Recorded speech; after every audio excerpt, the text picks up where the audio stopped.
Hey, how's it going, everybody? It's RC Maxwell here for the Back to 12 podcast. We've got a jam-packed video today for you, including a decommitment for the Texas Tech men's basketball team and what that could mean, and also talking about, hey, what are the potential options for the Red Raiders going into kind of this last wave of the transfer portal before summer classes start next week. But before we jump into that, I was having discussions with some of the guys that went to Texas Tech that I know in a guys chat that we have, and I want to hear y'all's opinion. Who is your favorite Texas Tech Red Raider men's basketball player of all time? Doesn't matter the era. Could be when you were there. Could be just a moment that you saw as a fan on TV. It doesn't matter. Let me know who your favorite Texas Tech Red Raider men's basketball player is on the pinned comment below. And before we talk about Texas Tech men's basketball, it would be remiss of me not to talk about Ludvig Aberg.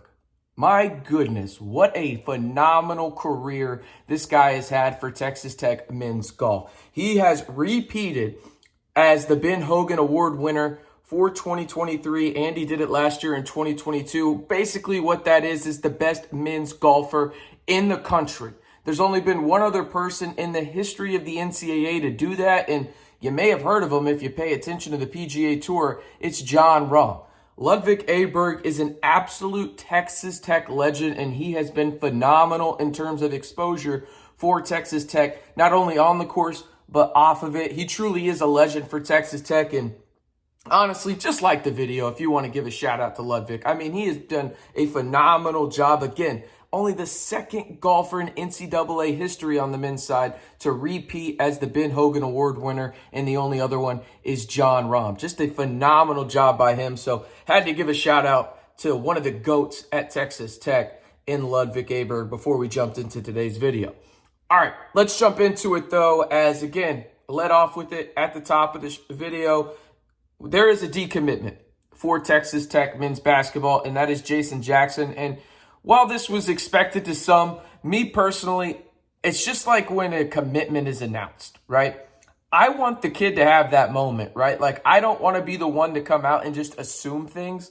I'm not that kind of guy when it comes to commitments or decommitments, right? Until you tell me, that individual tells me they are committed or decommitted from the school, I'm going to keep them on the roster or keep them off of it, whichever one it is, right? And so that's how I felt with Jason Jackson. I thought it was a little bit premature that people were keeping him off the roster, even if it did look like this was going to be the inevitable outcome, right? Like, let the kid tell you and not just assume. Just my opinion, though. Anyway, Jackson did sign his national letter of intent, which he opted out of. He mentioned that yesterday in a tweet via social media.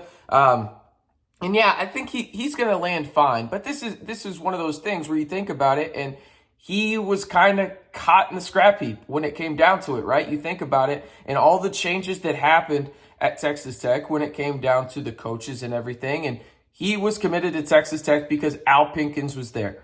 It was that simple, right? And a lot of people thought, oh, he might go to Ole Miss. Well, Ole Miss really doesn't have a spot for Jason Jackson now, but I do think Jason Jackson will be fine. I think he'll land on his feet. I wouldn't be surprised if he lands up at UCF or USF there in Florida or a school like that. But he's a talented player. It's just he got caught in that scrap heap, right? In terms of the coaching carousel, changing things. And unfortunately, he will not be a Red Raider. He will head out and probably stay home in Florida and play for a school down there. Now, what does this do for Texas Tech? That is, I think, the main question for a lot of people in terms of, well, obviously, RC, it opens up a scholarship. Yes. Thank you. Yes, it does. And I will be Captain Obvious and tell you that as well. Yes, it does open up a scholarship. That means Texas Tech now has 2 scholarships.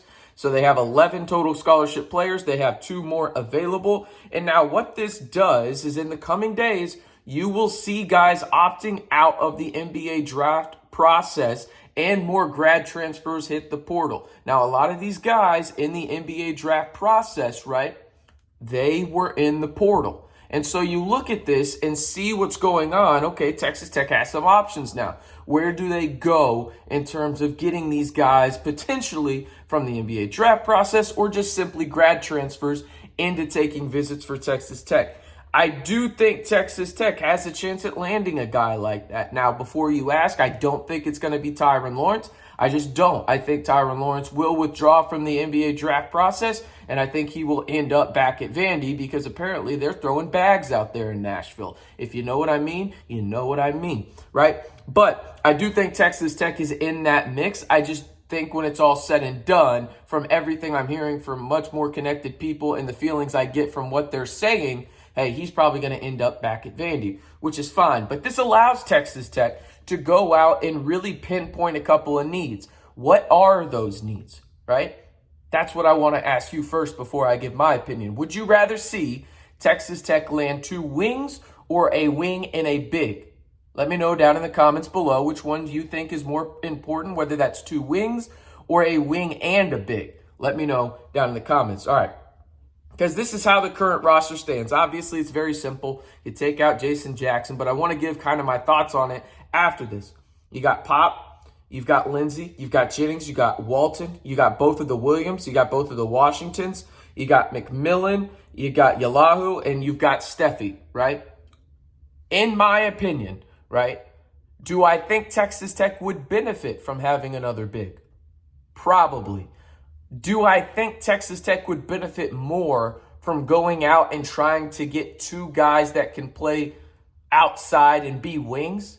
Yes. I think they'd benefit more by getting 2 wings because versatility in the Big 12 is great to have. You see that day in and day out, really, when it comes down to the Big 12, right? That's just the truth of it. And I think Texas Tech right now, would it be nice to have another big?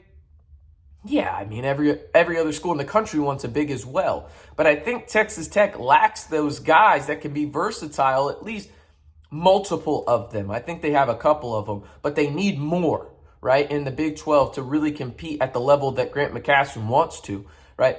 You need a couple of more wings because to me, it looks like you've got guards, right, and McMillan, Pop, Lamar. Those are guards in my opinion. And then you've got kind of these guys like you got Lindsey, you got Darion, right?